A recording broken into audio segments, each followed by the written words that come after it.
This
Hallelujah.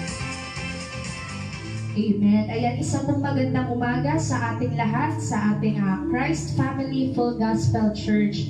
Hallelujah. So, isang panibagong umaga na naman po ang ating sisimulan ngayon. Amen. At ihanda po natin ang ating mga sarili sa pagpuri at pagsamba sa ating Panginoon.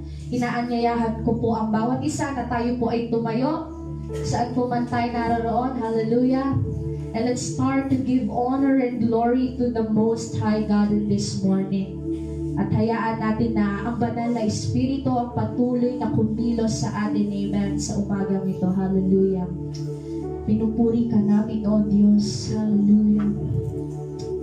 We worship your name, God. Patuloy po kami nagpapakumbaba sa iyong harapan sa umagang ito, Panginoon. At hayaan mo nga po, Panginoon, na maranasan namin ang presensya mo sa umagang ito. Hallelujah. Sabay-sabay po tayo mangawit. Hallelujah.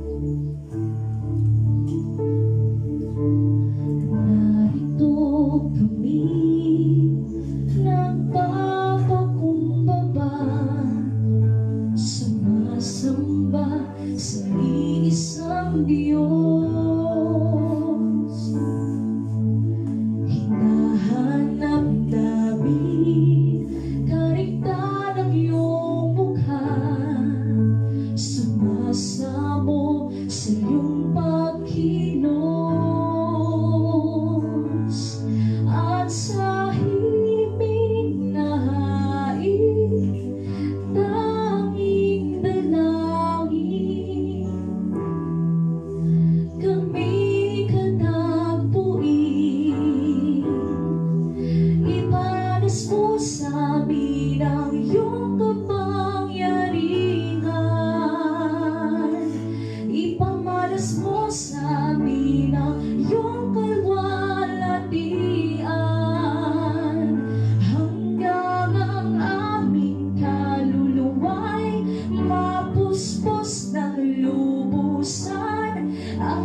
Hanggang ang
ng iyong kaluwalhatian hanggang ang aming kaluluwa'y mapuspos ng lubusan. Ang sabing kalagitnaan ay bumaba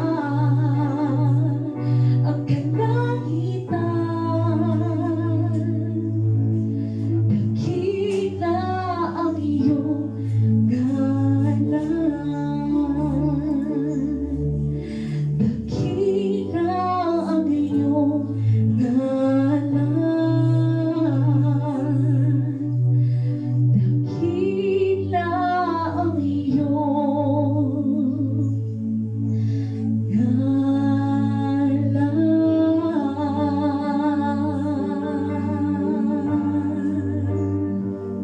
O pulit ka, hallelujah, hallelujah. Patuloy ka namin pinupuri, O Diyos, at pinapasalamatan po sa umagang ito, Panginoon. Tunay nga, O Diyos, na ang katapatan mo ay dakila at ang pag-ibig mo'y wagas sa aming buhay. Kaya hayaan mo po, Panginoon, na sa umagang ito ay patuloy namin luwalhatiin ang nag-iisang pangalan mo, O Diyos. Hallelujah. Let's be still in the presence of our God.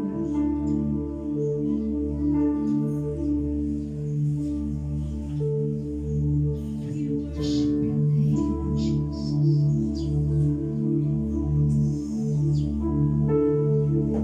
Katapatan mo, O Diyos, tulayan, dakila. Ang pag-ibig mo ay wagas at walang kapantay sa aking puso, sa aking buhay.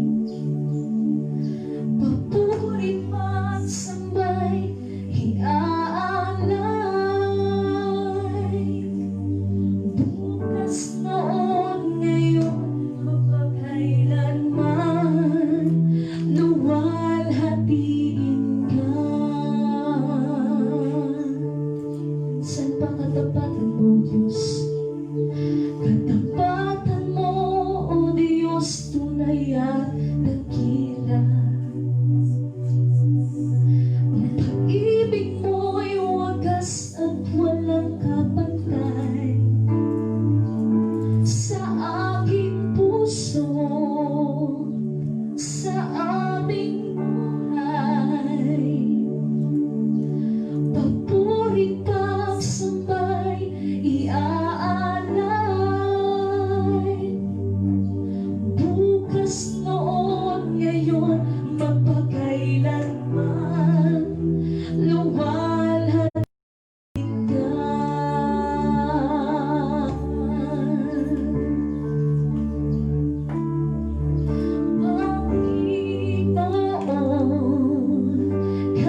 Papuri ka namin, O Diyos. Hallelujah. Panginoon, maraming salamat po, Panginoon, sa panibagong umaga, O Diyos.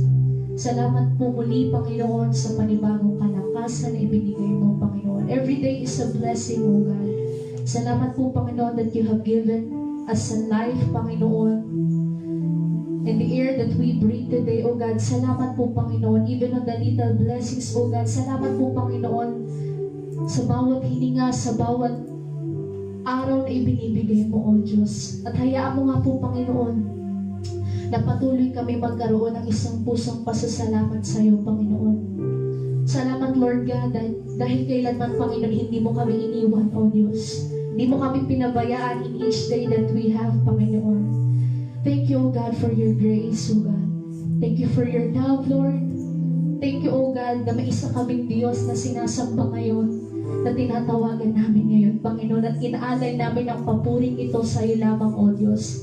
Kaya naman, Panginoon, sa umagang ito, let your Holy Spirit lead us, Panginoon, at pangunahan mo rin po ang magsasalita sa umagang ito, Panginoon. Kaya mo, Panginoon, ang kanyang buhay ay patuloy na maluwalhati ka, Panginoon, at ang revelasyon mo na kanyang papahayag. Nawa, Panginoon, ay marami pong matutunan ang bawat isang nakikinig, Panginoon, na kung saan we will apply it, Panginoon, on our everyday lives, Panginoon.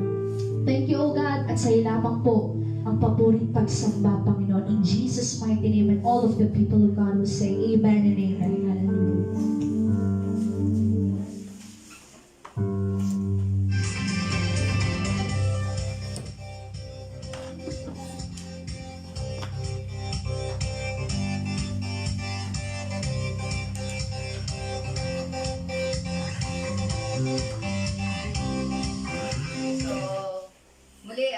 Mapagpalang araw po sa ating lahat. Hallelujah. Ang grasya at ang kapayapaan ng Diyos ay sumaating lahat at kasihan po tayo ng Espiritu Santo at samahan po tayo sa ating gawain. Amen? So, ang aming pong ibabahagi ngayon ay pinamagatan ko pong target embracing change. Ito po yung tinatarget natin. Ano po? Yung ma-embrace natin yung pagbabago. So, on target embracing change. Ano po? Marami pong nabago at mababago pa sa atin pong ginagalawang mundo. Amen. So ako po ay naniniwala na marami po ang taong na-transform nitong nag-quarantine, nitong nag-lockdown. At kung hindi pa po nata-transform ang iba, ay mag-transform na po tayo according to God's design in our lives and to God's purpose in our lives. Amen. So, at ma-encourage po tayo sapagkat tayo naman po ay palaging tinutulungan ng Diyos. Amen po ba? Hallelujah! Kailan po ba tayo pinabayaan ng Diyos? Amen! Ako po ay talagang natutuwa sa Panginoon sapagkat kailan lamang March, April, May, at tomorrow po ay June na. Yan ako, napakabuti ng Diyos. Ano po? June na po tomorrow, June 1 yata. Kung hindi ako mali, ano po? June 1. At hindi po tayo iniwan ng Diyos at hindi tayo pinabayaan. Amen. Isang malakas na palakpak nga sa Panginoon. Hallelujah. Amen. Hallelujah. Napakabuti ng Diyos. Ano po? So it's a great experience and wonderful moments na pinakalob po sa atin ng Panginoon ng mga nakaraang panahon at buwan. Tunay na masasabi natin God didn't change. Amen. Ano po, hindi po nagbago ang Panginoon. So, ano po naman yung next na atin pong gagawin sa mga susunod na by June, July, August, ano po? So, ako po'y naniniwala that when God transform every one of us, things change. Amen po ba? Kung tayo po ay na-transform, marami pong bagay ang mababago sa buhay natin. Amen. So, maraming bagay ang gustong baguhin ng Diyos at maraming bagay ang gusto ng Diyos na atin pong gawin sa buhay po natin. At tingnan po natin ito sa isang positibo, positive po na pagbabago. Amen po. Ang pagbabago po ay hindi po negative. Ang pagbabago po ay isang positibo na may isip ng tao at ginagawa ng tao para sa kanyang buhay at para sa maraming buhay.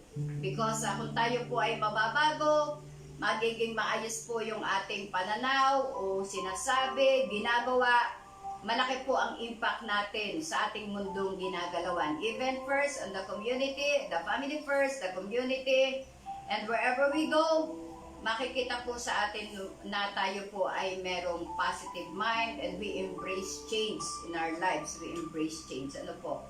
Kaya so when God transform us, things change. Nababago po ang lahat ng ito.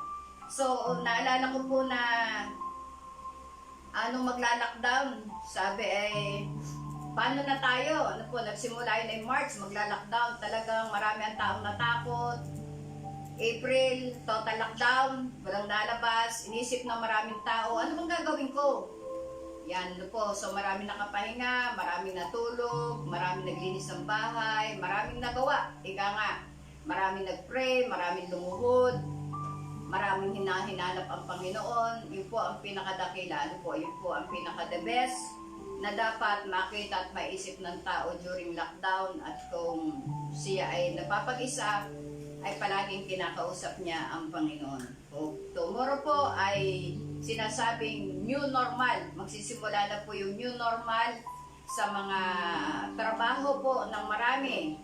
Amen po ba? Sabi ko nga po, life must go on. Di po tayo pwedeng nasa bahay lamang at nag-iintay ng ayuda. Ano po? So, tomorrow po ay ang tanong na marami, saan kami sasakay? Magtatrabaho na kami? Ano ang aming yung kilos at galaw, marami po ang taong nag-iisip na paano kaya? Yan po. So, another paano kaya? Nung tayo magla-lockdown, ang tanong natin, paano kaya? Ngayon magtatrabaho na, ang tanong ulit, paano kaya? Amen po ba? Ano? Kaya, nung tayo ba'y pinabayaan ng Diyos nung lockdown, doon sa ating salitang paano kaya? At ngayon, magtatrabaho na ulit ang madami, parang 50%, magbubukas, 50% ng mga tao ay magtatrabaho. Ang tanong, paano kaya? Yan po, ano po? So, tayo po ay nasa malaking pagbabago at tayo po ay nahahamon palagi sa pagbabago. Wala po tayong magagawa dahil changes is inevitable. Hindi po natin kayang iwasan ang pagbabago, kaya ang pagbabago ay yakapin natin. Amen po ba? Dahil hindi po natin ito kayang iwasan, kaya yakapin natin ang pagbabago. Amen. So, marami po ang nasanay ng nakakulong, kaya noong ngayon, parang gustong ayaw na magtrabaho, pero sasabihin ko po, life must go on. Hindi pwede pong nasa loob lang tayo ng ating tahanan, hindi pwedeng tayo ay walang ginagawa, kundi tayo po ay dapat palaging life must go on dahil ako po'y naniniwala kung ina-acknowledge po natin ang Diyos, sabi nga niya sa Proverbs 3, 5, and 6, trust in the Lord with all your heart and lean not on your own understanding. Acknowledge God and God will direct your path. Po, ano po? At sabi po dito, akin pong isinulat, did God leave us? Iniwan ba tayo ng Diyos? Maganda po yung awiting, kailan ka iniwan ng Diyos? Hindi tayo iniwan ng Diyos. Doon nasaktan tayo, nahirapan, marami ang taong pumanaw, marami ang nasaktang family, pero kailanman ang Diyos ay hindi nang iwan. May mga nagtatanong, may nagtanong sa akin, paano kaya yun? Ang liliit pa ng anak. God is Almighty. Ang Diyos natin ay makapangyarihang Diyos, siya ang bahala sa mga taong naiwan ng kanilang mga minamahal. So, bakit nga ba maraming tao ang takot sa pagbabago? Sabi dito, we fear change because we cannot anticipate the outcome. Yan po. We fear change because we can't anticipate the outcome. Tama nga naman. No. Bakit nga ba tayo natatakot? Dahil hindi nga natin alam.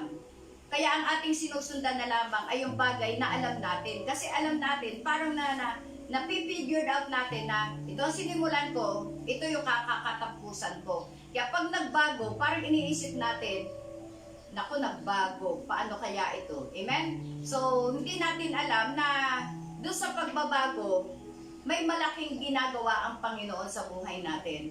And even sa ibang tao, marami din po silang ginagawa na pagbabago na nakikita nila na may nangyari sa buhay nila. At so sabi po ni Lao Tzu dito, sabi po, if you do not, sabi ganyan, if you do not change your direction, you might end up where you are going. Yun po, ano po? So maganda ano po, if you do not change your direction, you may end up where you are going po. So kung hindi daw po tayo magbabago ng direction, ay tayo daw po ay hindi daw po natin malalaman kung saan ang ating patungo. Okay, so doon po sa Exodus 3, ay si Moises po ay nag-resist. At when Moses called, when God called Moses sa burning bush, ayaw niya po ng pagbabago. Sa Exodus 3 po, mababasa po natin yan. Ano po? So God is calling us to direct our path. Gusto po ng Diyos na i-direct po yung path na ating pong nilalakaran at gustong daanan. Kayo po ba'y naniniwala na gustong i-direct ng Diyos ang buhay natin? Misa sa mga ganito pong pangyayari ay ayaw po nating magbago. Pero hindi po natin alam na ang Diyos po ay may gustong patunguhan ng buhay natin na mas maganda kaysa sa akala natin na maganda sa ating tingin at maganda sa ating pananaw.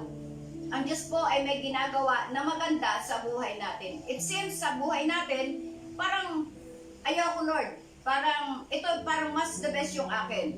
Pero hindi po natin nalalaman na mas the best ang pinapagawa ng Diyos sa atin. Yun nga lamang, mas malaki po ang paghihirap. Amen.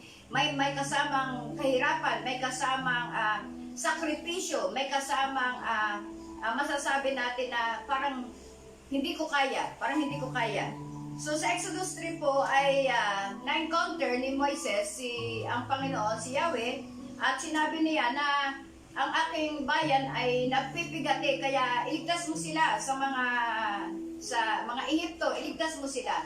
At sabi ni Moises, wala akong kakayanan.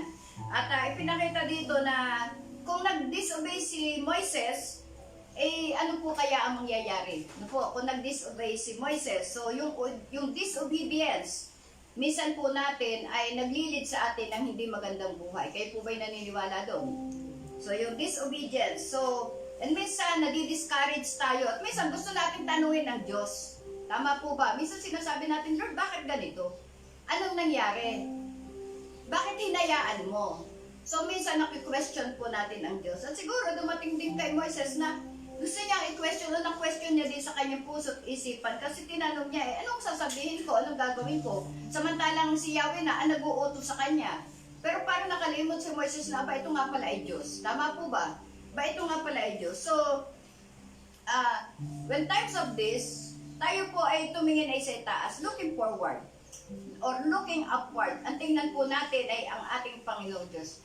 If God direct our path, o sa palagay mo, hindi mo pa maubos maisip na ang Diyos yun, tingnan mo ang Diyos sa buhay mo.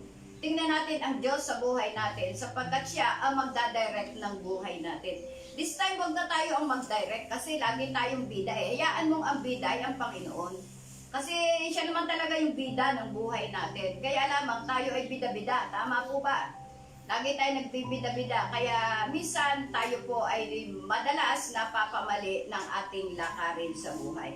At nung ma-encounter ni Moises ang Panginoon, ay nagkaroon siya ng looking differ. Sabi niya, sabi sino ka? Sabihin mo, ako ay ako. Ba, great I am. Sabi, ba, siguro sabi ni Moises, ito ang aking Diyos. Ito ang Diyos ko. Kaya minsan nakakalimutan natin that He is the great I am. Amen po ba? So wag po natin kalimutan na may Diyos na nagdadirect ng buhay natin and He is the great I am. Is the great I am. Sabi niya ganyan, in our lives. So, looking differ, at sabi din niya dito, nakita ko din, looking reflectively. Nakita niya dito. So, God is always faithful and true to His word, regardless of how it may seem at the time. Minsan akala natin wala lamang. Pero ang Diyos ay totoo sa kanyang mga salita. Ang Diyos ay pinapatotohanan niya ang kanyang sinabi. Kaya if we are reflecting God's words in our everyday lives, I do believe hindi po tayo malilihis ng landasin. If God directs us, ngayon po ang Diyos ay nagdadirect ng buhay natin. Naniniwala po kayo. Sa mga pangyayaring ito, dinadirect tayo ng Lord. Amen? Amen. God direct us. Aminin po natin ito. Whether you like it or not, God direct us in a way, in a purpose, in a life na gusto ng Diyos na design para sa atin. If we are disobedient now, at ayaw pa din natin magpa-direct ng buhay sa Panginoon, choice mo po yun. Choice po yun ng tao. So, ang sabi po dito, what if the children of Israel wanted to stay in Egypt? Diba? Pero tinulungan sila ng Diyos. Sabi, lalabas tayo. Itong gagawin natin. Sabi ni Moises, ano? So, kaya mahalaga po yung God's direction. At ang sabi po sa bilang, Numbers, sabi po sa bilang 11:4-6, ang mga dayuhang sumasama sa paglalakbay ng mga Israelita ay nanabik sa dati nilang pagkain at nagaya sa kanila ang mga Israelita. Kaya, nagreklamo na naman sila. Ang sabi nila, kailan pa ba tayo makakatikim ng karne? Mabuti pa sa Ehipto, doon nahihingi lang ang isda at naaalaala ba ninyo ang pipino, pakuwan, sibuyas, bawang at gulay na kinakain natin noon ba? Nagpaalaala pa, ano po? Yan po. So ganyan po ang maraming tao. Marami po sa tao ang ungrateful. At sabi po dito, ang mga dayuhan, yan. Kasi dapat Israelites lamang, pero may dayuhang sumama. At ang nakakatawa dito, ano po? Sila pa yung nagreklamo. Kasama na nga lamang, nagreklamo pa. Para po, naisip ko ba ganyan, para po isinama mo na sa Gardea, sila pa yung may karapatang magreklamo. Na para bagang di naman masarap ang handa. Kaya naman yung nagaya, mapapasabi na din lamang na oo nga, hindi nga masarap ang handa. Ano po? So kaya po yung mga kasama natin, yan po ay ating pag-aralan at limiin. Baka tayo ay may kasamang nagre-reklamo. O itanong mo sa katabi mo kung siya ay reklamador. Ano po? Sabi dito, dayuhan ang unang nagreklamo na kasama nila. Kaya nagreklamo din ang mga Israelita. Have you not noticed? Ganyan pag may nagre-reklamo. Pag may nagreklamo, may nalabas na magre-reklamo. May lalabas sa isang bahay, magre-reklamo din. At may lalabas din sa isang bahay na magre-reklamo din. Alam niyo po, ang tao, marami ang ungrateful. Totoo po ba yun? Ungrateful. Walang pusong pasasalamat. Hindi pagpasalamat na kahit na maliit na bagay, ay magpasalamat tayo dahil naalaala ka. Amen? Sabi dito, kahit hirap na sila, ay parang gusto pa din nilang bumalik sa Egypt. Bakit? Doon nga naman ay may pagkain na lang. At ito yung danger. Pag nasanay tayo sa quarantine, na nag-aayuda na lamang at nahingi ng ayuda, baka ayaw na nating umalis ng bahay. Amen po ba? Kasi isipin na lang natin may ayuda naman. Bibigyan naman ako ni Kap, bibigyan ako ni Mayor, bibigyan ako ni Go, bibigyan ako ni Presidente. Kaya hindi na muna ako lalabas ng bahay. Dahil nasanay sa ayuda. So life must go on, mga kapatid, mga kakilala, kaibigan, kamag-anak, kapamilya. Life must go on. Basta isipin natin, kasama natin ang Diyos. Amen? So, yan po, marami ang taong ayaw nang nahihirapan. Kaya sabi dito, mabuti pa sa Ehipto. Sabi ganyan, doon nahihingi lang ang isda. Yan so mabuti may nahihingi pa silang isda. At naalaala ko nung lockdown, may mga probinsyang nagbibigay ng isda at sariwang-sariwa. At sabi dito, naaalaala ba ninyo ang pipino, pakwan, sibuyas? Sabi ganyan, alam niyo po ba, ito madalas namin bilhin ngayon. Pipino, pakwan, sibuyas, bawang, at gulay. Yan po ang madalas namin kinakain dito sa amin. Dito po, So, yan po. So, para sa kanila, ay wala na silang appetite. Yan sabi sa verse 6, meron sa verse 6, sabi dito, nanghihina na tayo ngayon. Sabi ganyan ng mga Israelites at mga kasama nila. Walang makain dito kundi ang manang ito. Yan. Paano kaya kung ang sabi ng iba ay ganari? Nanghihina na kami dahil puro sardinas na lamang ang aming kinakain dito. Paano po ba kung gano'n niya sinasabi? Ngayon po ay changes, lumabas po tayo. Maghanap po tayo ng hanap buhay. At hanap buhay na marangal, hanap buhay na yun ang gusto ng Diyos sa atin. Hanap buhay na hindi po natin kakalimutan ang Panginoon sapagkat ang hanap buhay natin ay palaging for the glory of the Lord. Amen. So, wala nang appetite. Dahil puro mana na lang daw. Bisan sa ating paglabas, talagang, nakita nyo po, yung kumain tayo ng, mabuti nga, nakakakain pa tayo ng pakwan, may pipino tayo, di ba? Yung iba hindi, puro sardinas na lamang. But we are grateful, amen? ang importante may kinakain pa tayo. Ako po'y naniniwala na kung ang mga Pilipino lamang ay magiging masipag, marami pa po tayong mga lupain na pwedeng taniman. Maging po tayong simple. Kung ito po ang pinapakain ng Panginoon, atin po itong, hindi po sa salitang tiisin, maaaring tiisin, pero meron kang pusong pasasalamat at may puso kang hindi nagre-reklamo. Kundi naiisip mo, Lord, salamat sapagkat may mga pagkain pang ganito, talagang ikaw ay faithful God sa aming lahat. Amen. So ito pong nangyayaring ito ay part po ito ng buhay natin dito sa mundong ibabaw.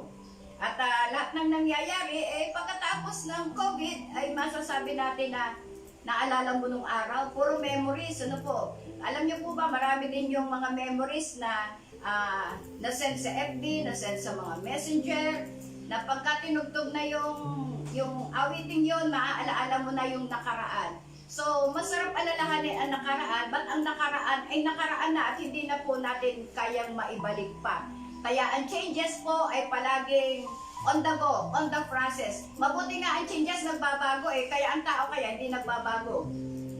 So, pag sinabi may changes, kasama po tayo doon. Hindi po pwedeng iwan ang tao ang changes na gaganap. Kailangan po i-embrace natin yung changes para magpanabay po tayo. Kasi kung hindi natin i-embrace ang changes, targeted ito, ang changes nagbabago, ang tao maiiwan. Kaya tayo po, ang encouragement ko po ay magpatuloy po tayo basta doon po sa direction na gusto po ng Panginoon sa atin. At sabi nila dito ay sinamahan sila ng Panginoon. No po? Alam niyo po ba na ang Diyos ay mindful? Ang Diyos po ay mindful sa ating lahat. Lagi tayong inaalala ng ating Panginoong Diyos. Every morning, pagkagising pa lamang, alaala ka na ng Panginoon. Huwag mo sabihin hindi. Huwag mo sabihin hindi, kapatid. Lahat tayo ay inaalala ng Diyos. So tingnan natin at magpasalamat tayo sa Panginoon. Amen? So, kasama natin ang Diyos. God will be on our side. Side by side, kasama natin. Siya'y nauna, siya'y nahuhuli, at sinusubaybayan tayo ng Panginoon sa lahat. Kaya huwag tayo matakot. Amen po ba? Walang matatakot. Life must go on. God is mindful of us. Ang sabi po sa Exodus 13, 21-22, ganito niya, sinamahan, ganito niya inalalayan, ganito ang kanyang ginawa. Ito ang ginawa ng Panginoon para lamang sila ay sa paglalakbay nila ay sila ay makatuloy. Tingnan mo sabi sa Exodus 13, 21-22, sa kanilang paglalakbay, sabi ganyan, araw-gabi, patuloy silang pinapatnubayan ni Yahweh. Kung araw ay sa pamamagitan ng haliging ulap, at kung gabi naman ay sa pamamagitan naman ng haliging apoy na tumatanglaw sa kanila.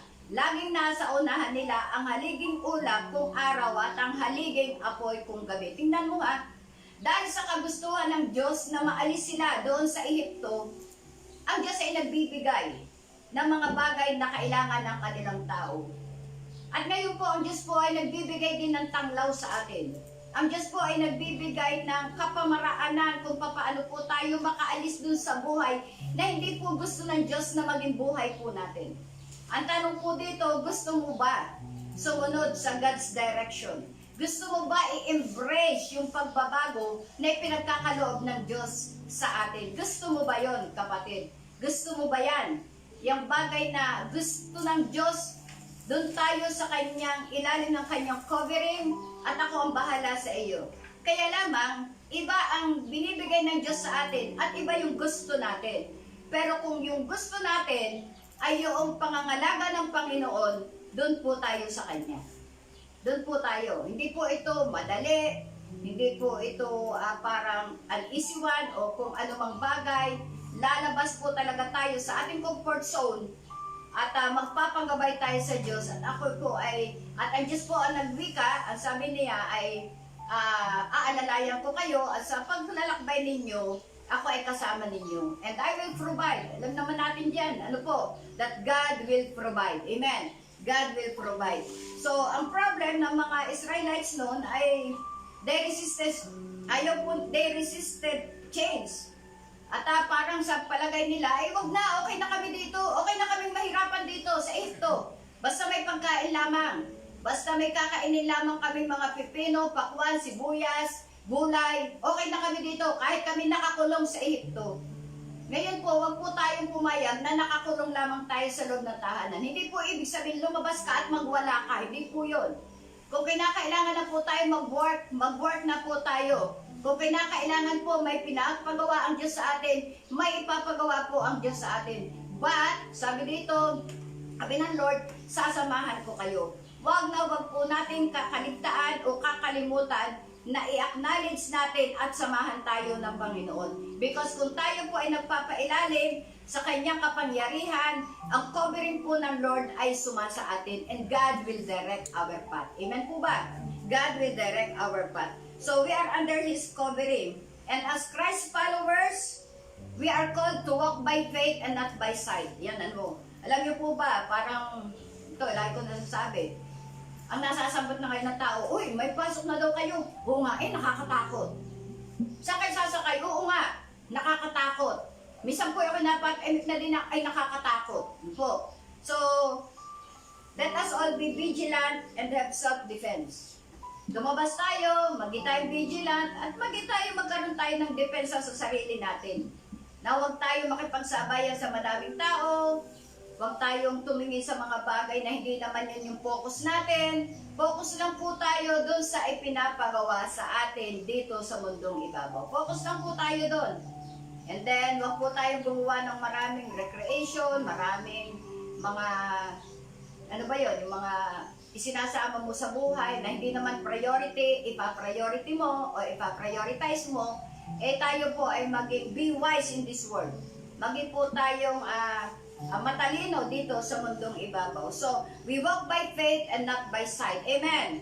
We walk by faith and not by sight. Ang sabi sa English, 2 Corinthians 5:7, sabi dito, for we walk by faith and not by sight. Sabi ganyan, living our lives in a manner consistent with our confidence. Ang ganda na po. Sabi dito, living our lives in a manner consistent. Ibig sabihin, consistent tayo. Consistent ang ating pananampalataya. With our confidence na yung ating paniniwala sa mga promises ng Diyos ay ating magmamanifest ito sa buhay po natin. So, for we walk by faith and not by sight. Sapagkat namumuhay tayo batay sa pananampalataya sa Panginoon, hindi sa mga bagay na nakikita. Amen? So kung tayo po ay lagi matatakot, wala nang magtatrabaho. Ba't hindi ka tatrabaho? Ako'y natatakot. Ano gagawin mo? Dito na lang sa bahay dahil ako'y natatakot. Life must go on. Sapagkat kasama natin ang Diyos. Sabihin mo nga, sarili mo, kasama ko ang Diyos. Kasama ko ang Diyos. Kailangan confident po tayo, kasama natin ang Diyos. Hindi naman overconfident. Confident ka. Baka maiba na po, pagka overconfident, para bang, okay lang, lalabas ako. Hindi po ganon. So, kung hindi naman dapat ka lumabas, huwag po tayo lumabas. Para sabihin natin, I walk by faith and not by sight. Hindi po yun. Hindi rin po yun wisdom that comes from the Lord. Amen. Ang sabi po naalala ko po doon si Abraham, sa Hebrews, ang Hebrews 11 po ay punong-puno ng mga tao na nananampalataya sa kanya. At ito po ay marami. At isa po dito ay si Abraham. Ang sabi po dito ay Hebrews 11:8-12, dahil sa pananampalataya sa Diyos, sumunod si Abraham nang siya'y utusan ng Diyos upang pumunta sa lupaing ipinangako sa kanya. Sumunod nga siya kahit hindi niya alam kung saan siya pupunta. Verse 9, dahil din sa kanyang pananampalataya, siya'y nanirahan bilang dayuhan sa lupang ipinangako sa kanya. At anong kanyang tirahan? Mga tulda naging tirahan niya, gayon din sina Isaac at Jacob na tumanggap din naman ng mga pangakong tulad niyon. Sapagkat matapat na hinihintay ni Abraham ang isang lungsod na Diyos, ng Diyos mismo ang nagplano at nagtatag. And verse 11, at dahil din sa pananampalataya, si Abraham ay nagkaroon ng kakayahang maging ama kahit na siya'y matanda na, at kahit si Sarah ay hindi maaaring magkaanak pa, nananalig siyang tutuparin ng Diyos ang kanyang pangako. Tingnan niyo po ito, pag pinag-aralan natin, sasabihin niya ni Abraham, bakit baga ako'y aalis pa dito? Ang ganda na matahanan ko. Kompleto na, everything. Pumunta ka kina Abraham at siguro ay masisiya ka magbakasyon sa kanila. Magpatay ka ng kahit ano-ano, magpakain si Abraham na andyan, ang ganda ng tirahan niya, mayroon sigurong rest house, no, punong-puno. Talagang sasabihin mo, it's a resort. Pero ano pong sinabi ng Diyos? Umalis ka dyan, Abraham. Sumunod ka. Sipin po natin yan, ano? Malaki. Malaki ang naging part ng buhay, sa buhay ng isang taong sumusunod sa Panginoon. It takes a lot of sacrifices. It takes a lot of obedience sa pagsunod sa Panginoon. Kasi minsan talaga ayaw na natin umalis. This is my comfort zone. Pero minsan nakala natin, okay na tayo. But we are not okay unless God direct our path. We are not okay. Ako po minsan nagtataka na, may mga lugar na, dito sa amin ang hirap, ganito, ganyan, ganito, ganyan. Pero minsan ako'y napapaisip sa Lord, Lord, ikaw naman ay nangako sa amin na magandang buhay. Pero bakit ganun ang kanilang nararanasan? Okay, nakakapare-pareho tayo pagdating sa ganito. Ba't may mga pangako ang Diyos sa atin? At yun ay dapat nating makita, at yun ay dapat nating maranasan. Hindi dahil tayo ang may ginawa, kundi ang Diyos ang may ginawa sa buhay natin. Amen? So sabi niya dito, dahil sa panampalataya, inutusan pumunta sa isang lupang ipinangako sa kanya. Sumunod nga siya. Kahit hindi niya alam kung saan siya pupunta. Kaya po kaya natin ito? Kaya ba nating sumunod sa Diyos na lumabas? Saan ako pupunta? Hindi natin alam ang direction. Ang Diyos lamang ang nagsasabi, kaya po ba natin ito? Ito po yung tanong. Kasi we always make a plans in our lives. Tayo ang nagpaplano ng buhay natin. Nakakalimutan natin na may the great planner of our lives, walang iba kundi ang ating Panginoon Diyos. Amen? Nagtiis siya, sabi dito, mga turda ang naging tirahan nila. Siguro sasabihin ng iba, kunyari, aalis ang isa, ay tingnan mo ang taong ito, nakatira sa mayaman, ay umalis pa at nagtira sa turda. O, edi, ano po ba ang kaisipan ng mundo? Ay may sira ang ulo nito. Pero ang Diyos po, iba po siyang mag-utos. I know po, hindi naman ganito na ipapagawa ng Diyos sa atin. Ibang klase at ibang bagay. Dito lang ipinakita kung gaano katindi ang pananampalataya ni Abraham sa Panginoon na dapat din nating makita at kung ano man ang ipinagagawa ng Diyos sa atin, doon po tayo magpailalim doon sa gustong ipagawa po ng Diyos sa atin upang ma-direct ng Diyos ang ating buhay. Amen po ba? So, ayun po. So, naalala ko din yung story ni Ruth. Di po ba? Ay, si Ruth ay ayaw niyang sumama. Sabi niya, sabi ni Naomi, ay umuwi ka na. At hindi na ako makakapanganak pa. At si Orpah ay nag-kiss, umalik, at umalis na. Pero si Ruth ay naiwan. Ano sabi niya? Ay, where you go, I go. Sabi niya, kung saan ka pupunta, doon din ako pupunta. At kung sino yung tao mo, yun din ang tao ko. Sabi niya ganyan. Kung sino ang Diyos mo, yun din ang Diyos ko. So, nakita niyo po, yung pagsunod, yung obedience ni Ruth ay nagbunga. Hindi po alam ni Ruth kung saan siya pupunta. Tama po ba? Kung nababasa niyo po ang story rin ni Ruth, napakaganda pong story ito. Ano po? Hindi lang po ito basta Ruth. But Ruth, ito po ay may mahalaga at parte sa buhay ng ating Panginoong Diyos. Amen po ba? So, yun po ano, at napagpala si Ruth sa kanyang pananampalataya. Napagpala si Ruth sa pagsunod. So, alam niya, wala na akong pupuntahan. Pero sabi niya, itong biyanan ko, dito na lamang ako sasama.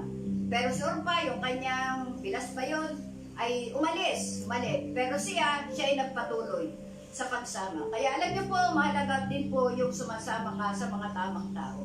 Dahil naandun po yung may obedience, naandun po yung pagpapala.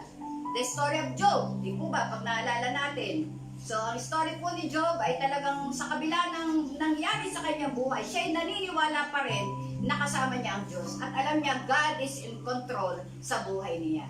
Ito po ay mga patotoo na kung saan po ay atin po mapapaghugutan ng lakas upang tayo lumakad ng may matinding pananampalataya. Amen po ba? So, pag tayo po ay nag-resist sa change, sabi po dito, resisting change means we are unwilling to trust God for the unknown. Yan. So yan po, no, parang ayaw natin magbago. Ibig sabihin, we didn't trust God for the unknown. Hindi tayo nagtatrust, tiwala sa Diyos sa mga bagay na hindi natin nakikita.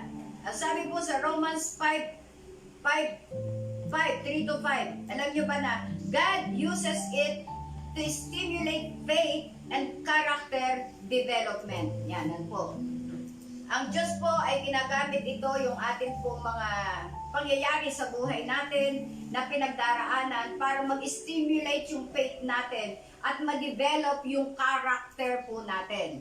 Sabi po sa Romans 5, 3 to 5, hindi lamang iyan, ipinagagalak din natin ang mga kahirapang ating tinitiis. Po, tayo po ay nahihirapan. Amen. Amen po ba? Dahil alam natin ito'y nagbubunga ng pagtsatsaga.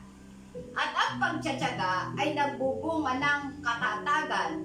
At ang katatagan naman ay nagbubunga ng pag-asa. Ang sabi sa verse 5, at hindi tayo binibigo ng pag-asang ito sapagkat ang pag-ibig ng Diyos ay ibinuhos na sa ating mga puso sa pamamagitan ng Espiritu Santo na ipinagkaloob sa atin ng Diyos.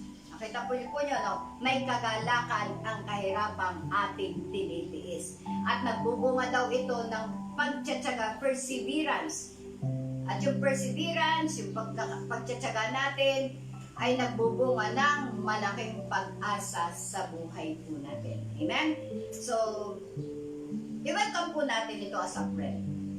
Ang pagbabago po ay i-welcome natin as a friend. Let us welcome trial as a friend. Bakit? Ito ay magbabago sa atin. Naalaala ko, ang tunay daw kaibigan ay nagsasabi sa atin kung ano ang mali natin para tayo maitama. Pero pag ang kaibigan ay hindi nagsasabi sa iyo nung kung anong mali mo, they are not a true friend to you.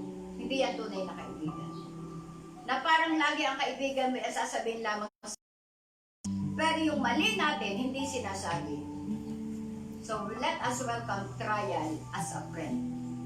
Ang sabi po sa Santiago 1, 2-4, mga kapatid, sabi po dito, magala kayo kapag kayo'y dumaranas ng iba't ibang uri ng pagsubok. Paano kaya tayo makakapaggalak? Sabi ganyan. Naalaala ko pa sabi po ng rejoice in the Lord. Rejoice, sabi ganyan. Sa sarili po natin, hindi po tayo magiging magalak. Pero kung tayo po ay may Diyos sa buhay natin, tayo po ay nagagalak. Sapagkat may mga pagsubok po sa buhay natin na biglang dumarating. Iba din naman po yung pagsubok na problema na dahil ginawa mo, kaya dumating.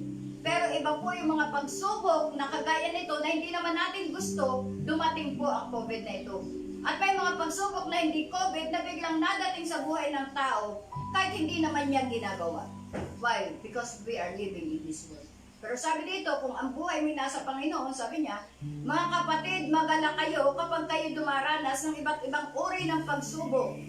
At dapat niyong malaman na napapatatag ang ating pananampalataya sa pamamagitan ng pagsubok. Kasi kung walang pagsubok, paano po natin magagamit o magagawa ang ating pananampalataya? Kung alam natin may pagkain na, kung alam natin everything is provided dahil nagawa na natin, dahil tayo ay magaling maghanap buhay, malaki ang sweldo, ito po yung pananampalataya na alam natin wala, pero ang Diyos ay biglang gumagamit ng mga tao para po tayo ay pagpalain.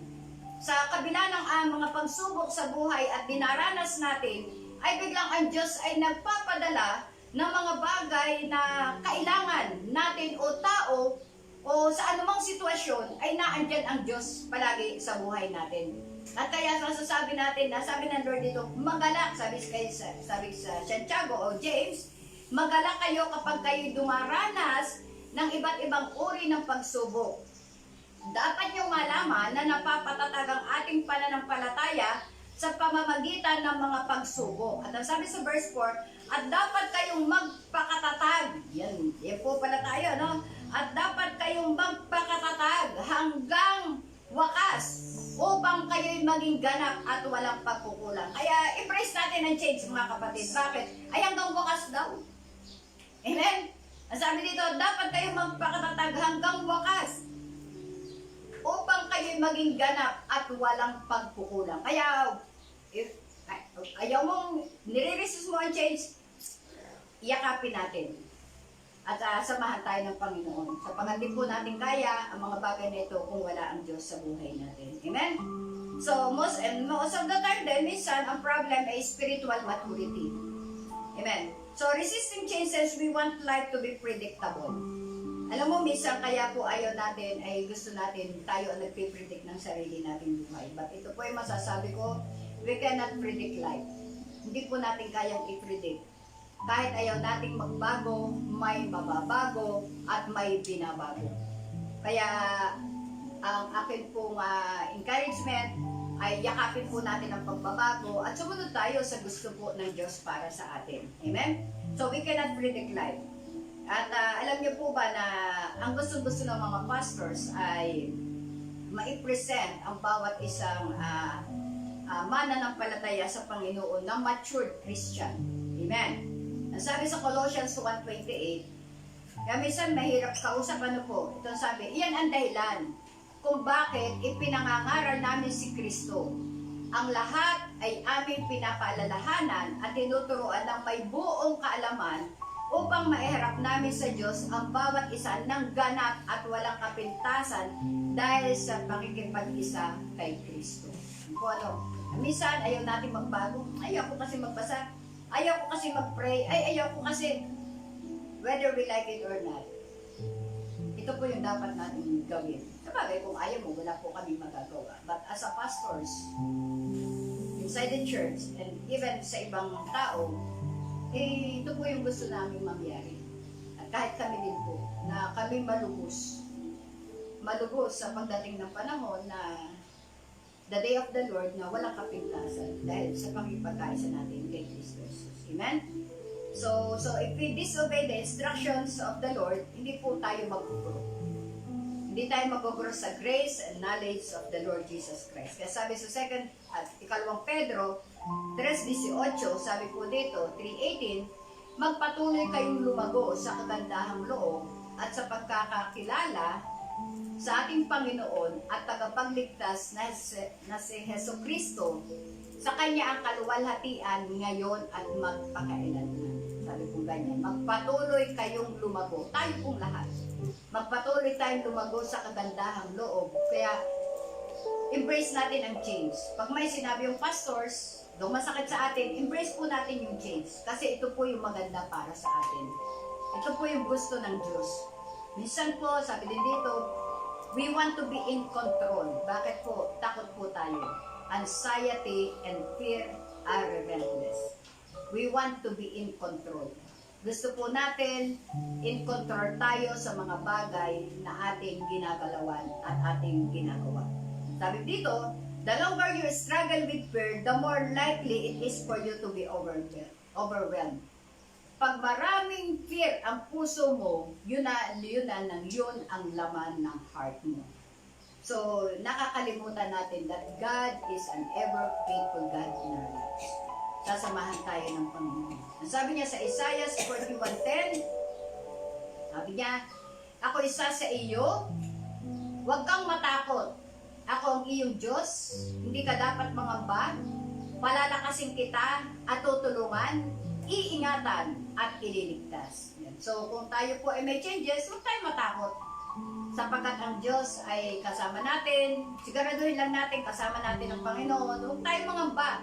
Sabi niya, palalakasin kita, tutulungan, iingatan, at ililigtas. Apat na bagay, no?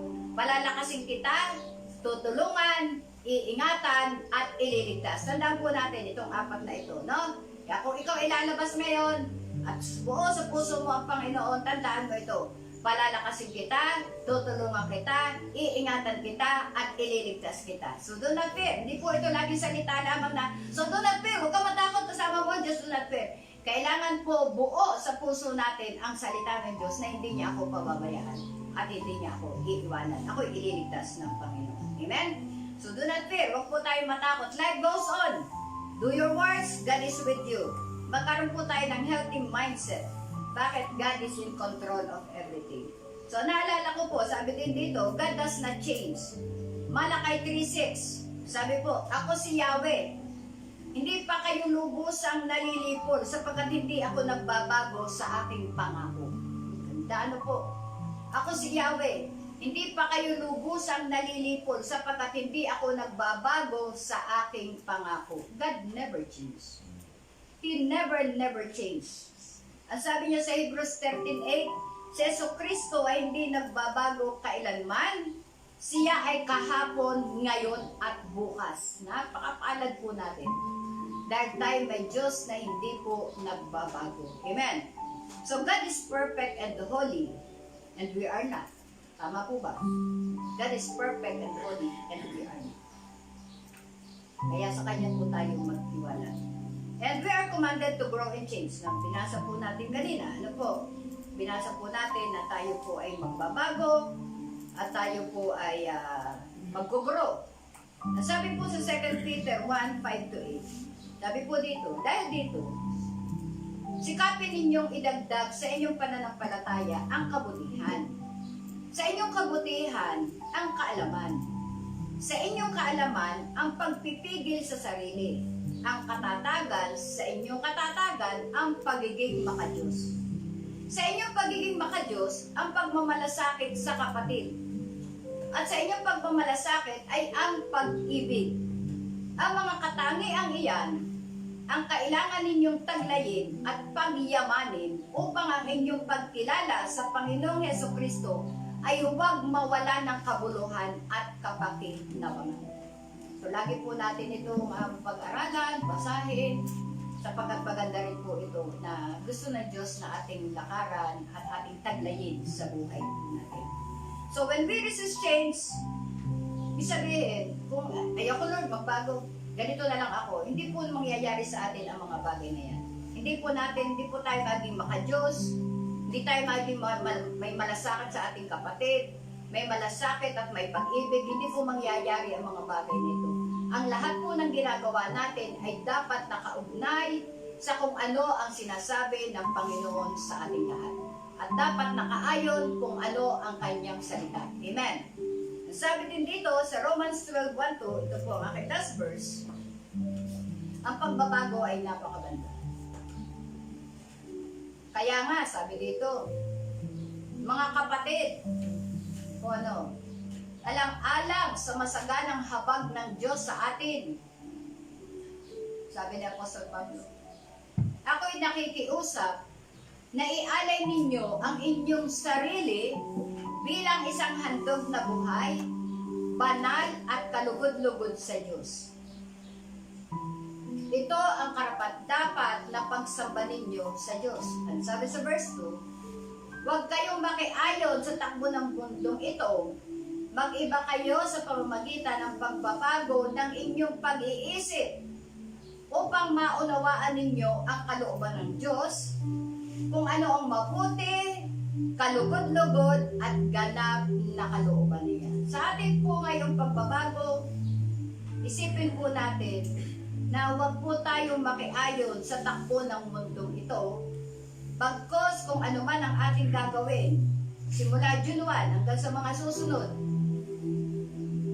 ay ang focus po natin ay ang maluwalhati ay ang Panginoon Diyos.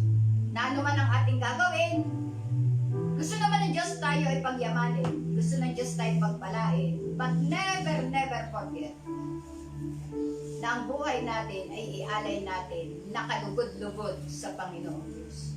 Sapagkat sabi dito, ito ang karapat-dapat na pagsamba ninyo sa Diyos. Pagsamba ninyo sa Diyos. Sabi sa verse 2, huwag kayong makiayon sa takbo ng mundong ito. So huwag na po tayong umayon. Mag-iba po tayo sa pamamagitan ng pagbabago ng ating pag-iisip upang maunawaan natin ang kalooban ng Diyos. Kasi kung tayo po ay makikiayon sa takbo ng mundo, wala po tayong pinag-iba. Yung pong mga salita ng Panginoon, ipabuhay po natin ito. And we never know ang takbo ng panahon at ang pagbabago.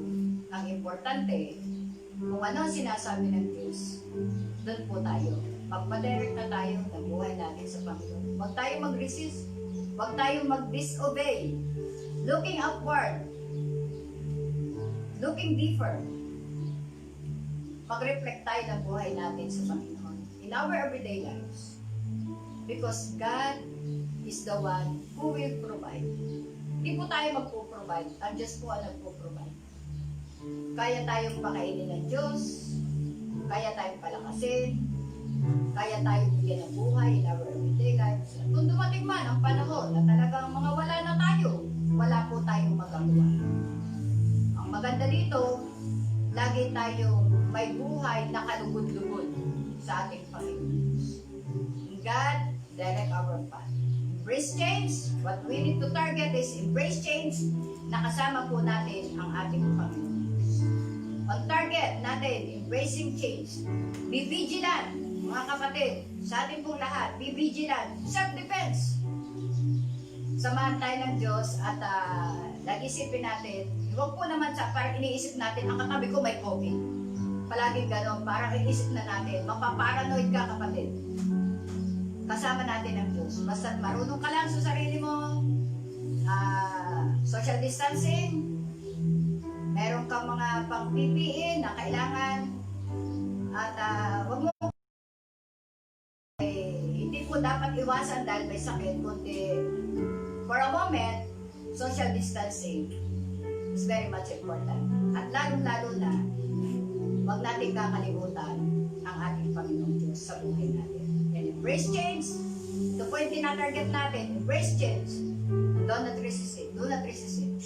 Lalong-lalo na sa Christian life natin, huwag po tayo mag-disobey. Sumunod tayo kung anong sinasabi ng Diyos.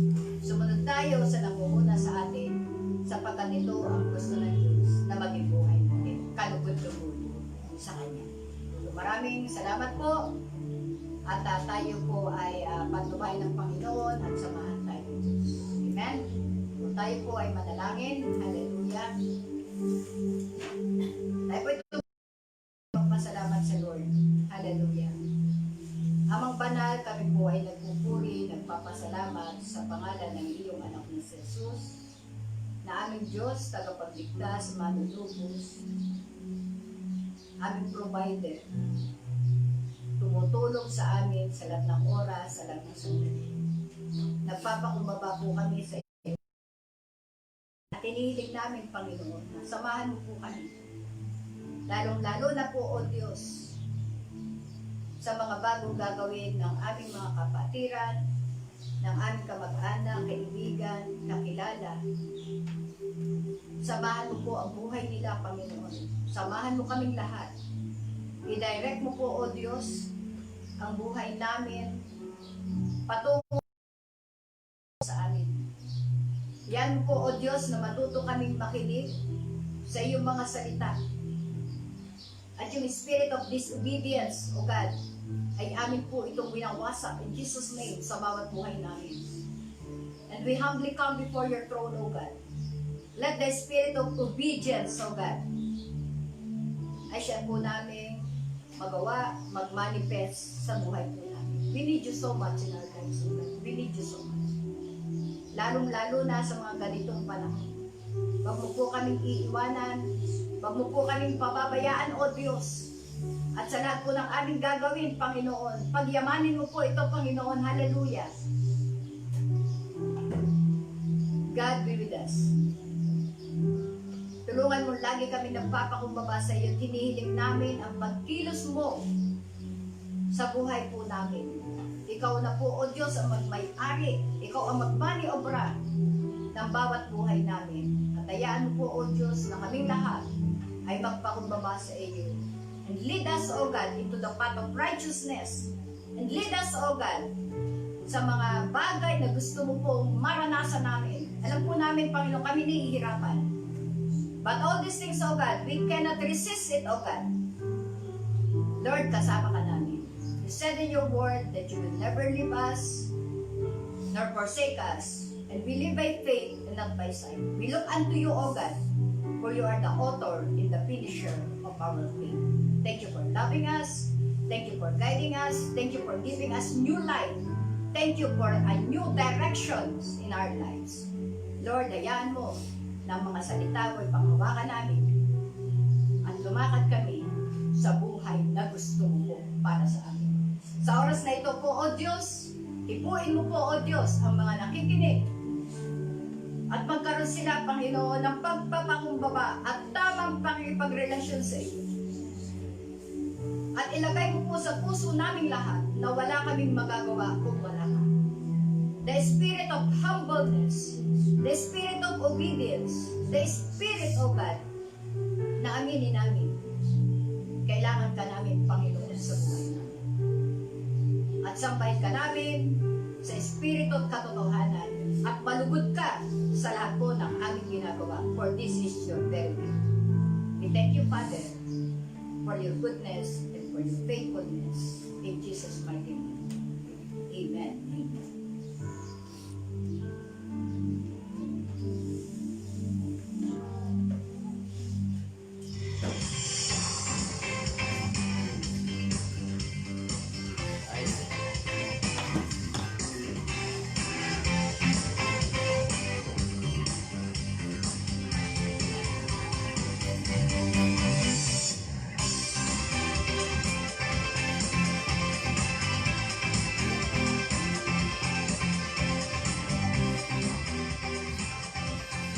Once again, thank you for watching and joining us this day. So muli po kami po ay nagpapasalamat at patuloy pong mag-aanyaya sa inyo na patuloy po nating subaybayan ang mga susunod pong announcement o programa ng ating bahay-sambahan sa pamamagitan po ng ating live stream here on Facebook. Thank you so much at sa mga katanungan, impormasyon o anumang mga bagay po na gusto nyo pa pong malaman at impormasyon patungkol po sa bahay-sambahan at mga gawain po nito, maaari po ninyo kaming bisitahin sa ating sa ating pong email at sa ating pong Facebook, at maaari nyo po kaming kontakin sa mga numero pong nasa ating pong screen. And for your tithes and offering,